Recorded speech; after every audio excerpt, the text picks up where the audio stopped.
Hand, please, and stay muted until it's time to ask your question.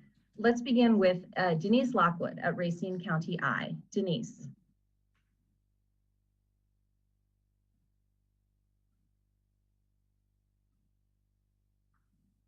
Denise Lockwood. All right, we'll try to get back to her, and we'll go now to Brittany Schmidt. Brittany at WBAY. Hi, Dr. Westergaard. I was wondering if you could talk a little bit about, we've now hit the millionth death here in the United States from COVID-19. I think it's hard for people to even conceptualize how many people that is. What is your reaction to hearing that news and where we kind of sit? What are your concerns right now with Wisconsin as we start seeing COVID cases uptick throughout the state? Yeah. Thanks. We were reflecting on that here on our team at DHS just last week, hearing about 1 million deaths in the United States and remembering back to March and April of 2020 when we were working really hard to prepare in all the parts of government that needed to prepare for figuring out how to do testing and how to have our laboratories online, how to report data. And the sentiment that someone shared was, this is going to be, everyone in public health and healthcare is working so hard. This is really going to be hard when the first person dies from this new infection. And it was hard then because we knew that we were up against something really, really serious and really scary. And as deaths have become so sadly more and more common, it no longer has that same emotional response because we tend to get used to hearing about people dying. And that's something that we in medicine and public health really tried to guard against. We shouldn't care any less about the millionth person dying than we did about the first person dying. We need to continue to work hard to make sure that every life that can be saved is saved. And then in many ways that gets harder, the more that people getting sick and dying from COVID becomes feeling normal to people. So I think it's a good thing to reflect on and think about that as when we continue to have these conversations with the media, because we've lost so much during the pandemic, but we've also gained really important tools and strategies. And now that people have been accustomed to hearing about COVID for too long, we need them to hear a few more things. And that is what's different about COVID pandemic now are we have tools that can save people's lives that we didn't have in 2020. And those are vaccines and boosters and therapeutics. So someone's likelihood of getting severely ill with COVID, if they're infected today, is much lower than it was at any time during the pandemic because of these tools. The tools are so good that if we could use them at the scale and with the frequency that we need to, we could make deaths from COVID a very rare thing. If all the people who were eligible for boosters were fully up to date, and everyone who tests positive, if they were connected to healthcare in a place where they could get prescribed therapeutics in a timely fashion, it's hard to say never. It might be hard to get totally to zero, but we could get really close to a world where no one has to die of COVID. We have the resources to do that. And so our message is now, where numbers start to click up again, is that people need to know about these tools. They need to talk to their healthcare professionals to make sure that they are up to date on their vaccines. And that if you do test positive, people who are over 50 and people who have medical complications, or rather medical conditions that put them at higher risk of severe disease, know how to get Paxlovid or one of the other therapeutics because it can save lives. So that's really the really grim, tragic milestone of 1 million deaths is a really sad thing to reflect on. But a really positive thing to reflect on are all these tools that we have that can save lives. And I encourage all of us to do what we can to make sure that these tools get used as much as we can, because we don't have to lose many more people to this infection. Thank you for that. Let's go now to Rob Sussman at WTAQ in Green Bay. Thanks for taking my question. I noticed when you were answering the previous question, Doctor, that you used the words during the pandemic several times, talking past tense. My question is, do you consider the pandemic to be over and this a new phase, or what are we experiencing right now? It doesn't feel like the pandemic is over to me. It feels like it has changed, it has evolved, and it has changed and continues to change. We're now in another, hopefully, small to moderate sized surge of the disease. And when I talked about the past tense pandemic, it was different in really substantial ways. Most commonly, or most notably, as I was saying, the fact that we didn't have the types of life-saving tools that we have now. So I hesitate to say that we are in a post-pandemic environment, because I don't want the people to get the message that the COVID-19 disease is something that's behind us. It's something that's still very much with us, and people are still at risk. But I think it's important to embrace the new, what the new reality is, or the current phase of the pandemic, as one where we can save lives even as after people get infected in ways that we've never been able to before. Thank you for that. Let's go now to David Wahlberg at the Wisconsin State Journal. David. Hi, thank you for taking my question. How would you characterize the increase we're seeing right now? I know you just said small to moderate, but how concerned should we be about the increase, given that many cases are mild and we're not taking the precautions we took before when we had a lot of cases? Well, people should be aware that the risk of getting exposed to the virus is much higher than it was a couple of months ago. They should be concerned about getting exposed to the virus. As I was saying, we should be less concerned about severe disease because we have these resources. And so I think we should no longer feel potentially as frightened as we did in the part. We should feel empowered that if and when we get exposed to the virus, there are things we can do to keep ourselves safe. Before we get exposed to the virus, those things are to get vaccinated and boosted. We, of course, want to always minimize the risk of getting exposed to the virus by wearing masks if you're crowded, talking with people that you're gathering, have an understanding that people should stay home when they're sick. But now, importantly, even if someone becomes exposed or infected, we have more tools that can get people feeling better more quickly and prevent the risk of hospitalization. So those are the kind of what's new about the epidemic here in the early summer of 2022. Thank you. Now to Eric Gunn at the Wisconsin Examiner. Hi, thank you for taking this. I want to step back for a minute and ask, can you explain the difference between the community levels and community transmission, or the community levels and community transmission, and why you've decided to use that former one? I continue to hear from some public health experts who feel like that the community levels data really understates the situation because hospitalizations end up being a lagging indicator. So I'd like to fully understand what the thinking is in that choice. Thank you. Sure, I'll do my best to explain the rationale as I understand it from CDC.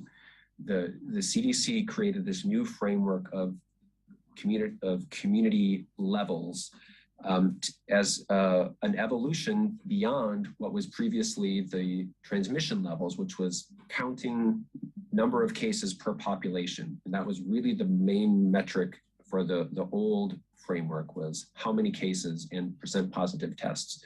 So what changed with the epidemic that led CDC to adopt this new framework? Well, some of the things are the things that we've talked about. People are having more access to home tests, which don't get reported to public health. So we are continuing and probably increasingly underreporting the total number of cases. Now, that's okay as long as we have a good surveillance system to capture what is the disease doing in our communities. And we do. We still have full reporting of all laboratory-based tests, which can give us trends from day to day and week to week. And importantly, we are paying more attention to what the critical resource is for losing people to severe disease, and that is, are our hospitals overwhelmed? So by incorporating hospitalization, it gives these two dimensions. We have a good indicator of how much of what the trend in community transmission is. And we also can communicate and understand in a standardized way how taxed is our healthcare system being from COVID-19.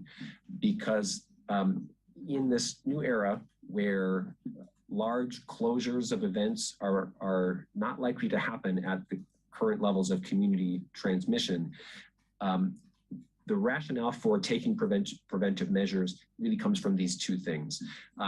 If we are in a situation like we were in January where health systems are really strained, we want to have an early warning sign so we know that we need to intensify activities and have more mask wearing normalized in indoor settings.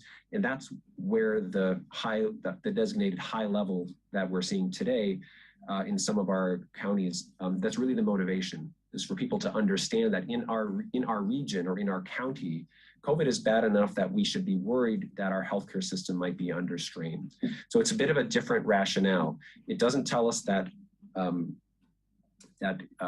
we care, or doesn't indicate that we care less about cases, but it frames the new goals of the pandemic response on saving lives, preventing severe disease, and transmission we're not going to shut down. But if we see it going to a level where our healthcare system is at risk or the transmission gets very, very high, we can take collective action and intensify some of our prevention measures and encourage people or require people in certain community settings to wear masks when they're indoors. Thank you. Let's head now to John Neisser, NBC 26 in Green Bay. Yes, thanks for taking my question. Kind of building off that last question where you're talking about the different community levels. Are we at a point in some of these locations where there is a high community level that the recommendation would be for schools and healthcare facilities to require masking again? Yes, according to that framework, there are now 7 counties in Wisconsin that have meet that criteria for high community levels. It has been and remains the case that in healthcare settings, wearing masks for patient care activities. So that's independent of the community transmission or the community levels. What the new levels that we were describing refer to are non-healthcare settings or general community settings. And so those counties, which are on our map and I think we're named in our press release, those are the places where this now signal has reached the threshold where there's 2 things. There's enough community transmission that the number of cases is high, and there's a larger number of people with COVID-19 in our hospitals.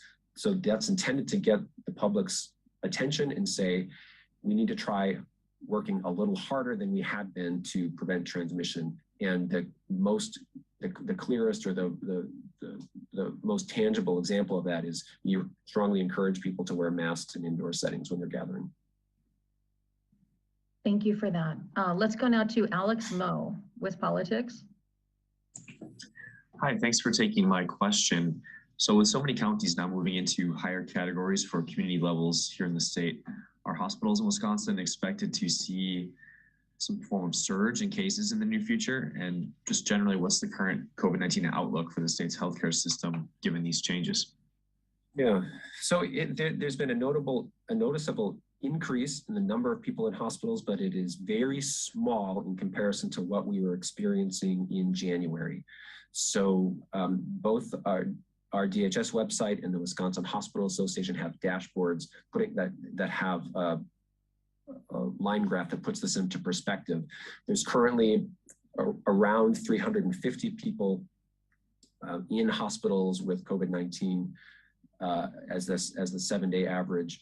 That number was well over 2,000 in January, but it was in the low 200s or less than 200 about a month ago. So things are, the point we're at now is things are going in the wrong direction. But as I mentioned before, it is mild to moderate. We're not seeing large surges that put us at risk of people not getting the highest quality level of care that they're entitled to and accustomed to receiving. That was a real risk in January when hospitals were so crowded and there were staffing shortages. So I haven't heard that we're having those types of strain, but it's going up. And so that's why we want people to pay attention and to take some action to try to cut down transmission so it doesn't get back into a danger zone. Thank you. Next question to Christina Van Zelst, FOX6 in Milwaukee. Hi there, thanks for taking my question. With this surge in cases, what do you think this means or predict for events in the summer? It's getting warmer, a lot of people are gathering and not practicing the safety protocols. So how do you see this going forward for events in the summer? Well, I encourage people to keep the lessons in mind that we've learned through the pandemic. One is that outdoor gatherings are safer than indoor gatherings. Second is that when people are having symptoms, they should really stay home and get tested so that they don't put other people at risk unnecessarily. And three, when community levels are high and people are gathering indoors, we recommend wearing masks. So the rationale for the new CDC frameworks, I believe, was an acknowledgement that activities are getting back to normal, and that's a good thing. And we all are pleased that there's more gatherings and more events in the summer, and that we're not in a position where we're canceling things in large numbers.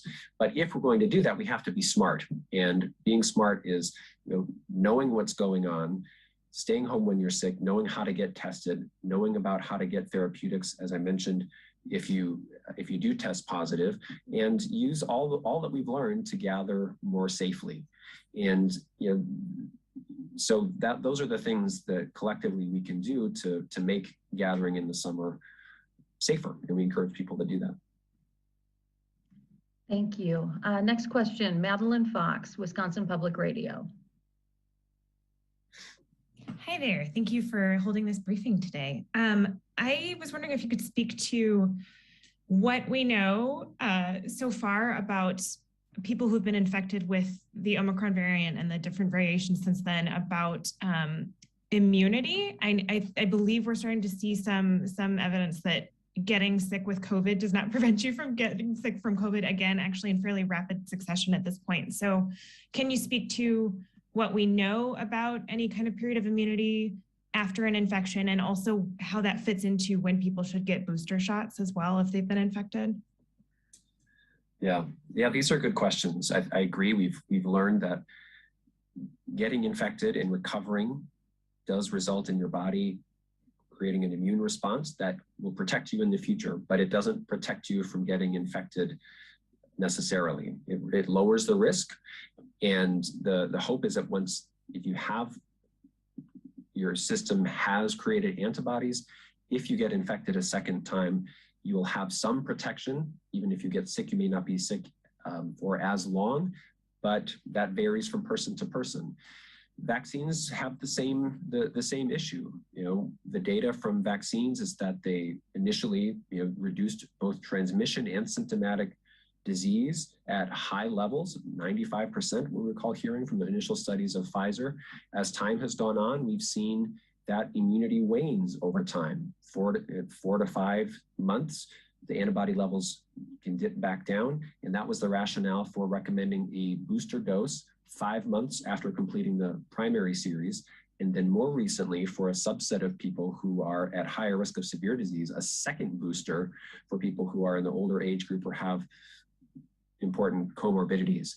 So the timing is this the final schedule? I think it's still too early to know what 2 years from now, what are we recommending as the COVID vaccine schedule? I think that's still in development. We're still learning. But right now, the data are very clear that if it's been 5 months since you completed the primary series, people should get a booster dose. And if you're in that category of getting a second booster, get a second booster. Those will definitely reduce people's risk. And we don't recommend waiting if you've tested positive again. We essentially say that you should keep to that vaccine and booster series regardless of when you've been infected. Obviously, if you're still right immediately after you're infected, you're still in your isolation period, don't go then, because we want you to stay home and don't put other people at risk. But after 10 days of testing positive, if people are feeling well and they're due for a booster dose, they should go and get it. That's going to be increasingly and probably forever an important part of saving lives from COVID, is making sure that people get boosters at whatever schedule turns out to be needed to keep people safe. Thank you. Now to Sean Kirkby at Wisconsin Health News. Hi, thanks for holding this. Was wondering for the more contagious Omicron sublineages, how many of these cases are being made up of those, and are they behind this increase? Yes, so the Omicron subvariants. So the original Omicron was what started. We've heard about that first around Thanksgiving. In fact, I think it was Thanksgiving that I remember reading the news article, and then it spread throughout the world. And the large surge in December, January was the Omicron variant. And when that peak crested and cases went back down to normal, we started in other areas of the world to see the relatives or the descendants of the Omicron variant that had evolved further, and some of which were even more transmissible than Omicron. We didn't see those right away in the United States and here in Wisconsin, but over the past 2 months, they have now shown up and taken a foothold.